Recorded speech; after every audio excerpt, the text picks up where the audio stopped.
ನಮಸ್ಕಾರ ಸ್ನೇಹಿತರೆ, ನಾನು ಹನುಮಂತ್ ಮಾಗಿ.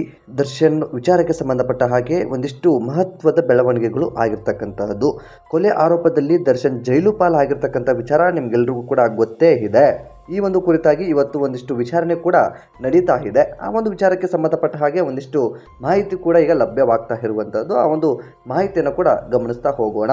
ಸೊ ನೀವೇನಾದರೂ ಮೊದಲ ಸಲ ನಮ್ಮ ಚಾನಲ್ ನೋಡ್ತಿದ್ರೆ ಈ ಕೂಡಲೇ ಸಬ್ಸ್ಕ್ರೈಬ್ ಮಾಡಿ, ಗಂಟೆ ಬಟನ್ ಕೂಡ ಕ್ಲಿಕ್ ಮಾಡಿಕೊಳ್ಳಿ. ಸ್ನೇಹಿತರೆ, ಅಂದ ಹಾಗೆ ನೇರವಾಗಿ ವಿಷಯಕ್ಕೆ ಬಂದುಬಿಡೋಣ. ನಟ ದರ್ಶನ್ ಕೊಲೆ ಆರೋಪದ ಮೇಲೆ ಸದ್ಯ ಬೆಂಗಳೂರಿನ ಪರಪ್ಪನ ಅಗ್ರಹಾರದಲ್ಲಿ ಕೋರ್ಟ್ನಲ್ಲಿ ತಮಗೆ ಬೇಕಾಗಿರುವಂತಹ ವಸ್ತುಗಳನ್ನು ನೀಡದ ಜೈಲ ಅಧಿಕಾರಿಗಳ ವಿರುದ್ಧ ಮನವಿ ಕೂಡ ಮಾಡಲಾಗಿತ್ತು. ಆ ಒಂದು ಅರ್ಜಿಯ ವಿಚಾರಣೆ ಇಂದು ಬೆಂಗಳೂರಿನ 57ನೇ ಸೆಷನ್ಸ್ ನ್ಯಾಯಾಲಯದಲ್ಲಿ ನಡೀತಾ ಇದೆ. ಸೊ ಈ ಒಂದು ಕುರಿತಾಗಿ ಮಾಹಿತಿಯನ್ನು ಕೂಡ ಗಮನಿಸ್ತಾ ಹೋಗೋಣ.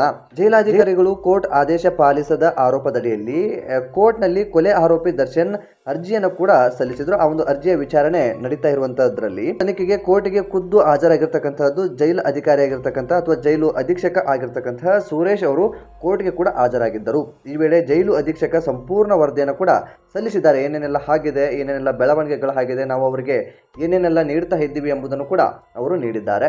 ಸೊ ಈ ಕುರಿತಾಗಿ ಬೆಂಗಳೂರಿನ 57ನೇ ಸೆಷನ್ಸ್ ನ್ಯಾಯಾಲಯ ದಾಖಲೆಯನ್ನು ಕೂಡ ಸ್ವೀಕರಿಸಿದೆ. ಕ್ವಾರಂಟೈನ್ ಸೆಲ್ನಿಂದ ಬ್ಯಾರಕ್ಗೆ ಸ್ಥಳಾಂತರಿಸಲು ನಟ ದರ್ಶನ್ ಕೋರಿದ್ದಾರೆ. ವಾಕ್ ಮಾಡಲು ಕಡಿಮೆ ಸಮಯ ಜಾಗ ನೀಡಿದ್ದಾರೆ.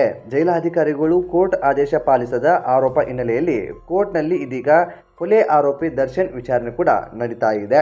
ಇನ್ನು ಜೈಲಿನಲ್ಲಿ ಹೆಚ್ಚುವರಿ ಹಾಸಿಗೆ ದಿಂಬು ನೀಡದ ಆರೋಪ ವಿಚಾರಕ್ಕೆ ಸಂಬಂಧಪಟ್ಟಂತೆ ದರ್ಶನ್ ಸಲ್ಲಿಸಿದ್ದ ಅರ್ಜಿ ವಿಚಾರಣೆ ಆರಂಭವಾಯಿತು.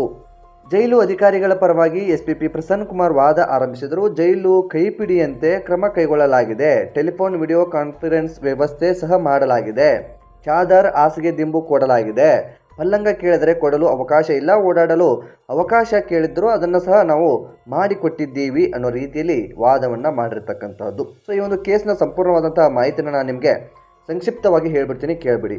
ಈ ಜೈಲಧಿಕಾರಿಗಳೇನಿದ್ದಾರಲ್ಲ, ಜೈಲಧಿಕಾರಿಗಳು ನಮಗೆ ಕೋರ್ಟ್ ಆದೇಶವನ್ನು ಮಾಡಿರುವುದನ್ನು ಕೂಡ ನೀಡ್ತಾ ಇಲ್ಲ ಎಂಬುದನ್ನು ಈ ಒಂದು ದರ್ಶನ್ ಪರ ವಕೀಲರು ಕೇಸನ್ನು ಮತ್ತೆ ದಾಖಲಿಸಿದ್ರು. ಅದಕ್ಕೆ ಸಂಬಂಧಪಟ್ಟ ಹಾಗೆ ಇವತ್ತು ವಿಚಾರಣೆ ಕೂಡ ಇತ್ತು. ವಿಚಾರಣೆಗೆ ಸಂಬಂಧಪಟ್ಟ ಹಾಗೆ ಅಲ್ಲಿನ ಅಧಿಕಾರಿಗಳು ಬಂದು ಈ ಒಂದು ವಿಚಾರಣೆಯಲ್ಲಿ ಪಾಲ್ಗೊಂಡಿದ್ದರು. ಅದಕ್ಕೆ ವಾದ ವಿವಾದಗಳು ಕೂಡ ಆರಂಭವಾದವು. ಒಟ್ಟಾರೆಯಾಗಿ ಏನೇನೆಲ್ಲ ನಾವು ನೀಡ್ತಾ ಇದ್ದೀವಿ ಎಂಬುದನ್ನು ಕೂಡ ಒಂದು ಕೋರ್ಟ್ನಲ್ಲಿ ಅಧಿಕಾರಿಗಳು ಮಾಹಿತಿಯನ್ನು ಕೂಡ ಕೊಟ್ಟಿದ್ದಾರೆ. ಸೊ ಇದಿಷ್ಟು ಈ ಒಂದು ದಿನ ನಡೆದಿರ್ತಕ್ಕಂತಹ ಬೆಳವಣಿಗೆ. ಒಟ್ಟಾರೆಯಾಗಿ ದರ್ಶನ್ಗೆ ಇಂತಹ ಒಂದು ಪಾಡು ಬರಬಾರದಾಗಿತ್ತು. ಯಾವುದೋ ಒಂದು ಕೊಲೆ ಆರೋಪದಡಿ ದರ್ಶನ್ ಸಿಲುಕಿಕೊಂಡು ಇವತ್ತು ವನವಾಸವನ್ನು ಅನುಭವಿಸ್ತಾ ಇದ್ದಾರೆ ಅಂತ ಹೇಳಿದ್ರು ಕೂಡ ತಪ್ಪಾಗ್ಲಿಕ್ಕಿಲ್ಲ.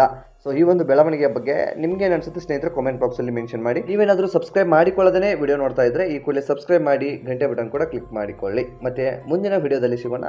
ನಮಸ್ಕಾರ.